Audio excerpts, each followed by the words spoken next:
Salam sejahtera saudara yang kekasih di dalam nama Tuhan Yesus. Kembali kita bertemu dan kita akan memikirkan kebenaran firman Tuhan dalam dimensi iman Kristiani. Namun sebelum lanjut, sebuah pujian akan kita nikmati.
Saudaraku, sebelum kita mendengarkan firman Tuhan, kita berdoa. Kami bersyukur, kami berterima kasih untuk cinta kasih-Mu. Tolong pimpin kami di perenungan kami akan firman-Mu, supaya kami boleh makin mengerti kehendak-Mu, hidup di dalamnya untuk puji hormat bagi nama-Mu. Demi Yesus Kristus Tuhan kami berdoa, kami memohon. Amin. Saudara, kitab Injil Matius pasal 9 ayat 14 dan seterusnya dan 15 begini firman Tuhan. Matius 9, 14 dan 15. Kemudian datanglah murid-murid Yohanes kepada Yesus dan berkata, "Mengapa kami dan orang Farisi berpuasa, tetapi murid-murid-Mu tidak?" Jawab Yesus kepada mereka, "Dapatkah sahabat-sahabat mempelai laki-laki berduka cita selama mempelai itu bersama-sama dengan mereka? Tetapi waktunya akan datang mempelai itu mengambil dari mereka, dan pada waktu itulah mereka akan berpuasa." 16. Tidak ada seorang pun menambahkan secari kain yang belum susut pada baju yang tua, karena jika demikian penambal itu akan mencabi baju itu, lalu makin besarlah koyaknya. Saudara, perhatikan bagian ini menjadi menarik. Nanti sampai bawah pun ada satu contoh lagi di samping pakaianan tadi, yaitu tentang anggur baru maupun anggur lama. Bagaimana Alkitab menempatkan itu supaya kita bisa mengerti dengan penuh. Kita kembali dulu kepada hal yang berpuasa, susah. Apakah puasa itu menjadi penting atau tidak penting? Nah, ini menarik. Di dalam perjanjian lama, puasa mempunyai makna yang sangat ritual. Pertama, puasa itu adalah menunjukkan kesalehan hidup seseorang. Maka para nabi, para imam, apalagi orang Farisi, seminggu pasti puasa 2 kali minimal. Tradisi puasa seminggu 2 kali itu sudah ada. Ya, kemudian yang kedua, ketika seorang mempunyai permohonan khusus seperti kasus Esther, Daniel dan seterusnya, mereka berpuasa. Ya, mereka berpuasa untuk satu situasi yang khusus yang mereka hadapi karena mereka tidak tahu akan terjadi ke depan dan mereka memohon pertolongan Tuhan. Yang ketiga, puasa juga bisa menjadi pengakuan dosa. Nehemia berpuasa, orang-orang di Niniwe juga berpuasa untuk mengakui dosa-dosa mereka. Ya, supaya mereka memohon dibelas kasihani oleh Tuhan. Jadi ada hidup saleh, permohonan khusus ya terhadap sesuatu, dan kemudian juga apa yang disebut sebagai pengakuan dosa. Nah, keempat adalah bagaimana kemudian orang melakukan itu sebagai bagian panggilan agamawinya. Nah, ini dikerjakan, saudara.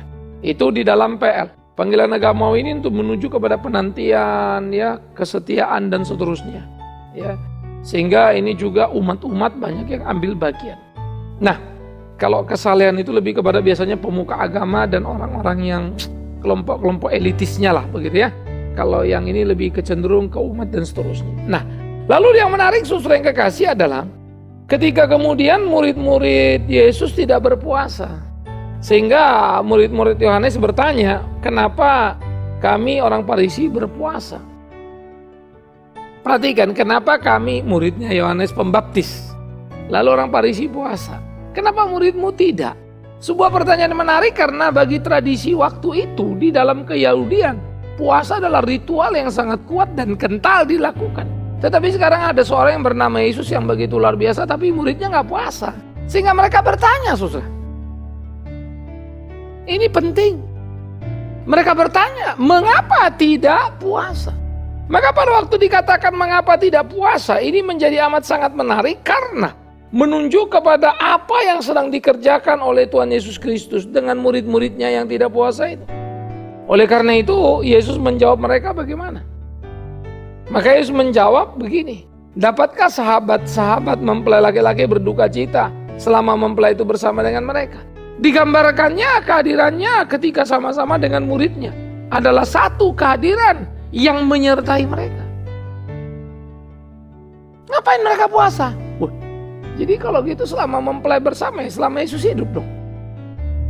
Maybe yes. Sampai nanti dikatakan ketika mempelai itu diambil dari mereka, pada waktu itulah mereka puasa. Kenapa? Kapan mempelai itu diambil? Ya waktu mati. Baru puasa sampai sekarang. Oh nanti dulu dong. Mati kan bangkit lagi, lalu ketemu lagi. Sama-sama lagi. Menarik ya? Lah kalau gitu gak puasa-puasa dong. Saudaraku yang kekasih, disinilah kita perlunya untuk memahami pemaknaan akan puasa itu. Sehingga memang ada satu pergeseran ritual di dalam memaknainya. Makanya Tuhan Yesus bilang, mana ada sih kalau kain ya, yang yang belum susut pada baju yang tua begitu ya. Karena artinya apa, ini penambal kain, ini kain baru lalu ditempelkan pada kain tua, mungkin ini sobek lalu ditempelin supaya jadi rapi gitu. Mana bisa? Kenapa? Karena nanti kain yang tua ini dijahit, lalu kain yang bagus ini baru ini akan nempel. Maka nanti bisa-bisa yang bekas jahitan itu bolong karena yang tua udah gak kuat, blong, malah jadi rusak, bukan? Karena gak bisa lagi. Nah, jadi artinya apa saudara? Di dalam kaitan puasa ini artinya adalah ini menyangkut ajaran. Ajaran baru nggak mungkin dicampur aduk dengan ajaran lama, rusak. Sama seperti orang kalau sudah suka anggur lama, mana mau di anggur baru? Karena rasanya beda kan. Ketika dia disimpan itu kan pengaruh kepada fragmentasi dan rasa itu pengaruh. Kalau sudah biasa anggur tua suruh kasih anggur yang baru jadi, ya beda. Memang itu kan sangat beda sekali. Maka anggur muda yang baru jadi itu ya kayak jus anggur aja begitu. Nah, karena itulah tidak mungkin yang baru dicampur aduk dengan yang lama. Yesus lagi mau bicara kepada apa yang diterapkan orang-orang di PL. Supaya orang-orang di PB tidak lagi bisa diperlakukan seperti itu. Mengapa? Mereka tidak perlu lagi mendemonstrasikan hidup saleh dengan puasa. Mengapa? Karena mereka tidak perlu lagi doa permohonan khusus dengan puasa. Mengapa? Karena mereka tidak perlu lagi doa pengakuan dosa dengan puasa. Mengapa? Karena mereka tidak perlu lagi puasa hanya untuk menunjukkan hidup kerohanian mereka. Mengapa? Karena Kristus sudah datang dan mengenapi segala tuntutan hukum Taurat. Di mana? Kemudian kita di dalam Dia, di dalam kita, dan kita hidup sesuai kehendaknya. Itu loh. Ini dulu yang harus kita pahami, saudaraku. Karena itu kalau kita berpuasa dengan perspektif orang perjanjian lama memang jadi lucu juga. Padahal kita sudah hidup di dalam perjanjian baru. Artinya kita juga berseberangan dengan Yesus Kristus. Yang memang dikritik oleh murid-murid Yohanes Pembaptis dan orang Farisi. Orang Yohanes Pembaptis karena menunjuk mereka dan orang Farisi puasa sama-sama. Tapi murid Yesus tidak. Saudara bisa menangkap. Nah, jadi membaca Alkitab clear. Dan Yesus mengkritik mereka, jangan didomplengkan ajaran lama dan ajaran baru, nggak bisa nyampur tuh. Seperti kain lama, kain baru, sobek. Seperti orang suka anggur lama, kasih anggur baru, mana mau? Beda itu. Karena itu biar baru ya baru, lama ya lama, jangan dicampur aduk. Nah itu namanya istilah teologi kita bilang sinkretisme. Jangan dicampurkan. Sehingga kemudian terjadilah sebetulnya pemurnian makna oleh Yesus Kristus. Dan juga sekaligus pengartian akan kehadirannya yang Immanuel, Allah beserta dengan kita. Maka apa yang terjadi dan apa yang dilakukan bukan lagi bagian dari ritual, tetapi kemudian puasa oleh Paulus disebut sebagai apa? Latihan badani. Yaitu kalau kita baca di Timotius, terbatas gunanya. Tapi ibadah, kok latihan badani terbatas gunanya, terus ibadah itu besar khasiatnya, apa maksudnya? Kok latihan badani dikaitkan dengan ibadah? Karena latihan badani yang dimaksud Paulus bukan olahraga, ya. Latihan badani yang dimaksud Paulus bukan itu, saudaraku. Latihan badani yang dimaksud Paulus adalah puasa. Maka dia berkata puasa itu terbatas gunanya. Tetapi bagaimana hidup benar oleh cinta kasih, itulah yang semestinya. Jadi puasa boleh? Boleh. Itu yang dikatakannya di dalam 1 Timotius pasal 4 ayat 7. Ya. Ayat 8 ya. Latihan badani terbatas gunanya tetapi ibadah berguna dalam segala hal. Karena mengandung janji baik hidup ya sekarang ini maupun hidup yang akan datang. Jadi latihan badani puasa tadi terbatas guna. Karena memang mau mengeksersis diri, pengendalian emosi dan seterusnya. Itu di dalam PB. Karena pengakuan dosa gak penting lagi. Lawang kita urusan sama Tuhan Yesus sudah mati kok. Kalau mengaku dosa ya berdoalah kepada Kristus. Permohonan khusus ya gak perlu lagi. Yesus dibilang kau doa orang benar besar kuasanya kok. Kalau kau dalam aku dalam kau ya selesai. Saleh gak perlu lagi. Karena hidup sesuai perintah Kristus itulah kesalehan yang sejati. Kecuali kita menganggap Kristus belum berbuat apa-apa, belum menyelesaikan apa-apa sehingga kita perlu balik ke PL lagi. Hidup dalam ritual PL lah, ini jadi bahaya. Jadi puasa bukanlah ajas kemutlakan. Tetapi puasa adalah satu sikap yang dilakukan. Personal orang-orang percaya untuk mengeksersis dirinya. Silakan kalau Anda bagus jadi. Tapi jangan membuat orang kalau puasa itu jadi suci, kalau tidak puasa jadi dosa. Nah ini yang bahaya. Karena akhirnya kita kembali lagi ke zaman perjanjian lama, kembali lagi kepada sikap orang Farisi. Sama kita dengan murid Yohanes Pembaptis yang kemudian mengkritik, menegur Yesus. Kenapa muridmu gak puasa? Kami ini murid Yohanes Pembaptis. Sebelah situ orang Farisi berpuasa. Kalian tidak. Saudara bisa ngerti? Nah karena itu saudaraku yang kekasih, menjadi menyedihkan bukan kalau sampai ada kesalahpahaman. Nah karena itu janganlah. Jadi mari kita baca Alkitab baik-baik, mari kita pelajari baik-baik. Jadi puasa perlu apa enggak Pak? Oh tergantung Anda pribadi. Kenapa? Karena puasa adalah latihan badani, melatih diri kita. Kamu kan tahu dirimu, latihlah dirimu. Supaya lebih tertib. Apa kaitannya dengan rohani? Kaitannya dengan rohani adalah kalau kau berpuasa dan kau membaca Alkitab, merenungkan. Nah itu ada hubungannya. Kenapa?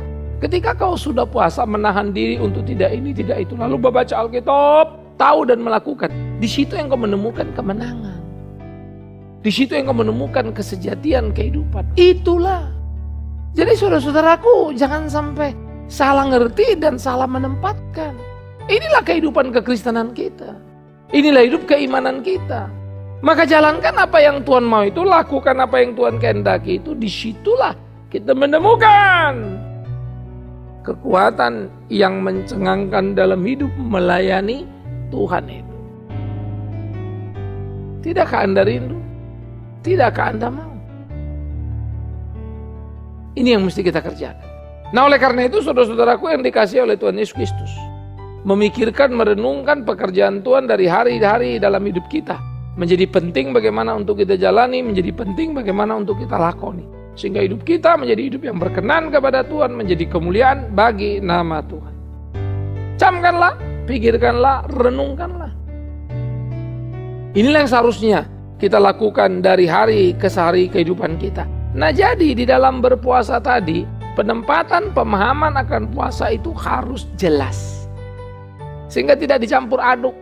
Seperti kain baru dicampur kain tua, ia rusak dua-duanya. Satu tak nolong yang lain, tapi satu merusak yang lainnya. Anggur baru, anggur lama dicampur, ya nggak bisa. Orang nggak akan meminumnya. Karena memang itu bukan pasangannya. Ya, nah begitulah hidup kita. Begitulah puasa kita. Jadi jangan dibawa dari PL dicampur aduk ke perjanjian baru. Itu maksud Tuhan Yesus. Karena di perjanjian baru puasa itu berbeda dengan yang dipahami di PL. Loh, kenapa gitu? Bisa dimengerti karena PL lagi menunggu Mesias. Mesias belum datang. Lah, orang Farisi nyatanya sudah datang masih puasa. Karena memang mereka tidak pernah terima Mesias. Rasul Paulus dari suku Benjamin. Dan dia juga puasa kok. Tapi dia sendiri menyebut itu latihan badani. Kalau gitu ibadah itu apa? Oh, nyanyi, baca Alkitab. Nanti dulu, itu sebagian dari, tapi bukan sepenuhnya. Karena Paulus juga berkata, ibadah sejati itu adalah apa? Persembahkan tubuhmu sebagai persembahan yang hidup kudus berkenan pada Allah. Itulah ibadah. Artinya all your activity, tiap hari-harimu, tiap hari-hari hidupmu. Untuk apa engkau berpuasa? Pergi ke gereja, tapi kelakuan tidak beres. Kan lucu sekali. Bagaimana engkau berpuasa, lakukan ini, lakukan itu, tapi utang gak bayar. Tembak sana, tembak sini. Bagaimana engkau berpuasa, doa sana, doa sini, tapi listrik nyantol. Nyolong dari PLN, mau pakai banyak tapi gak mau bayar. Kan lucu. Bagaimana engkau bisa bilang engkau orang Kristen yang hebat, puasa, doa, ini dan itu, tapi kemudian engkau rajin nonton film bajakan, kan jadi sadis. Tapi haleluya, puji Tuhan, saya lagi puasa. Loh, kalau memang iya hidup yang benar tuh jalani. Kau bilang saya hidup sungguh-sungguh, saya begini, tapi kau manipulasi pajak misalnya, kan lucu. Orang Kristen yang benar dong, bayar apa yang menjadi kewajiban kita, kan begitu. Saya pikir ini perlu menjadi pergumulan yang kita jalani dalam hidup kita, saudara-saudara. Sehingga dengan demikian, mana kualitas keimanan kita? Jangan menutupi kebobrokan moral kita tadi itu dengan puasa, dengan doa. Seakan-akan kita suci. Itu perilaku Farisi. Jangan di situ. Tapi kalau mau puasa emang nggak boleh, Pak? Oh, boleh, silakan. Tapi tidak perlu demonstratif, karena yang demonstratif saja pun dikritik Yesus.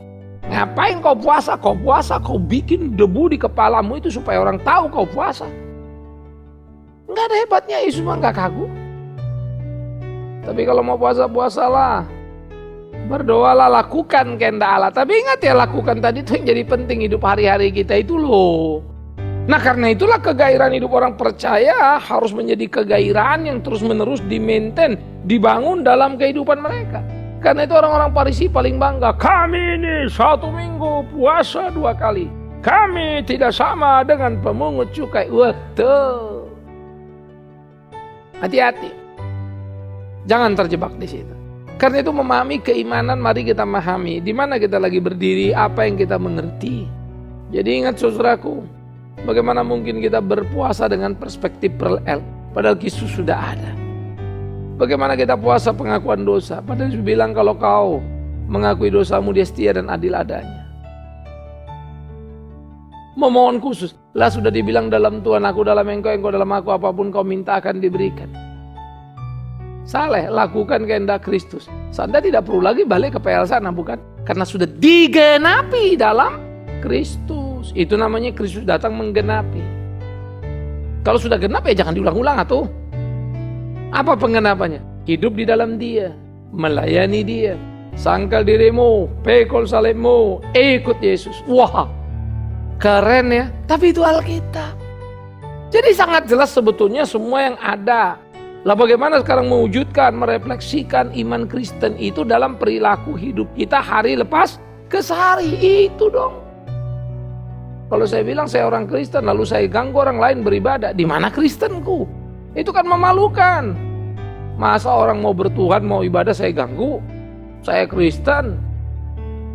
Itu menunjukkan ketidakberimanan. Alkitab mengajarkan kita kasihlah sesama manusia seperti dirimu sendiri. Memang legalitas hukum harus ditegakkan, betul. Maka kalau orang itu salah, ngaku salah, oke, maafkan. Tapi kalau orang itu salah, nggak ngaku salah, silakan bawa kepada ranah hukum yang semestinya. Sah itu. Alkitab mengatur itu. Nah karena itu saudara-saudaraku yang kekasih, yang menjadi penting dalam hidup kita adalah bagaimana sebetulnya kita menjalani hari-hari kita. Maka puasa harus dimaknai sebagai pelatihan diri untuk melengkapi apa yang kurang pada diri kita. Tapi awas, puasa tidak selevel dengan ibadah. Latihan badani terbatas gunanya, itu kan Paulus sebut di 1 Timotius 4, bukan? Tapi ibadah itu tidak terbatas, itu luar biasa, yaitu hidup sehari-hari yang sesuai dengan firman. Karena aku baca Alkitab, aku ngerti, aku memuji Dia, berdoa padanya, dan melakukan dalam hidup hari-hari kita. Itu loh. Jadi jangan terlalu bangga ketika kita kemudian melakukan puasa ini dan itu seakan-akan kemudian merasa lebih suci dari yang lainnya. Nah ini yang jadi masalah ini. Sehingga orang Kristen itu seringkali kehilangan arah. Melakukan bentuk-bentuk ritual supaya kelihatannya wah. Tapi kemudian tidak dalam aksi dan hidup hari-harinya. Hati-hati. Aksi dan hidup hari-hari kita lah seharusnya menjadi kesaksian untuk kemuliaan nama Tuhan. Jangan salah. Jadi saudara-saudaraku yang dikasihi Tuhan Yesus Kristus, mari yuk kita pikirkan, kita gumuli. Kita lakukan apa yang mestinya kita lakukan dalam hidup ini. Dan kita boleh mencintai Tuhan itu. Dan melakukan kehendak Tuhan itu. Sehingga hidup kita berkenan kepadanya. Saya pikir ini menjadi penting.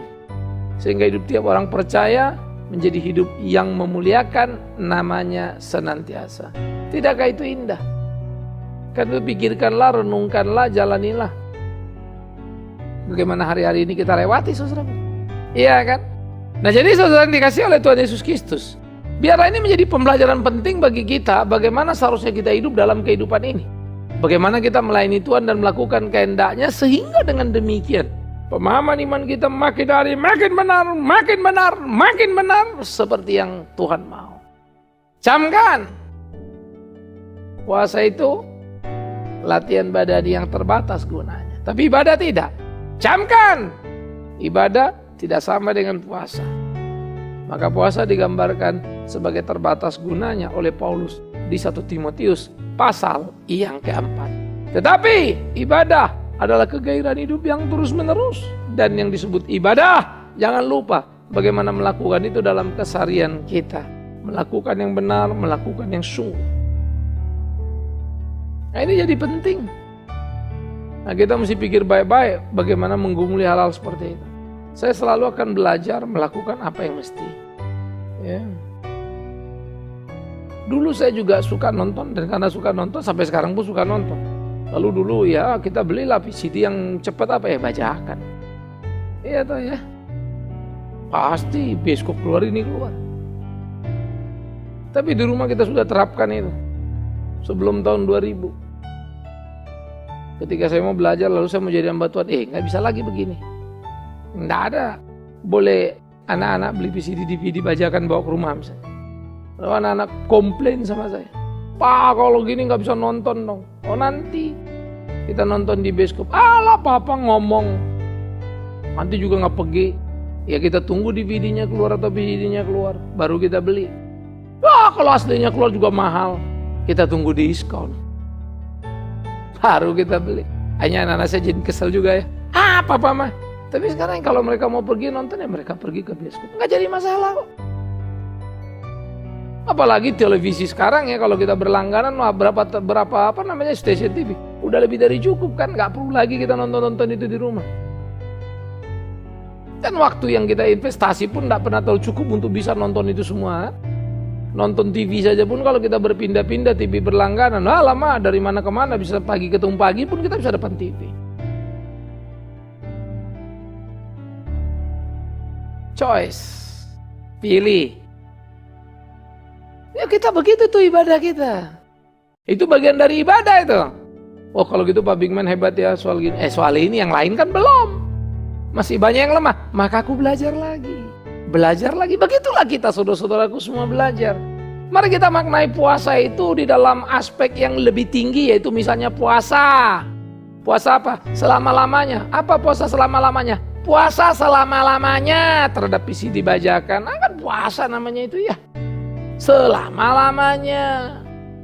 Puasa nyolong listrik PLN. Sampai kapan? Selama-lamanya. Puasa terhadap hal-hal yang salah. Sampai kapan? Selama-lamanya. Puasa bayar pajak nggak beres. Sampai kapan? Selama-lamanya. Nah itulah puasa yang semestinya. Puasa terhadap kejahatan. Puasa terhadap hal-hal yang salah. Puasa pada kebiasaan-kebiasaan yang buruk. Selama-lamanya. Jangan cuma pagi lalu sampai sore tengah malam bikin. Enggak, selama-lamanya. Nah kita belajar. Kita lakoni. Itu mesti.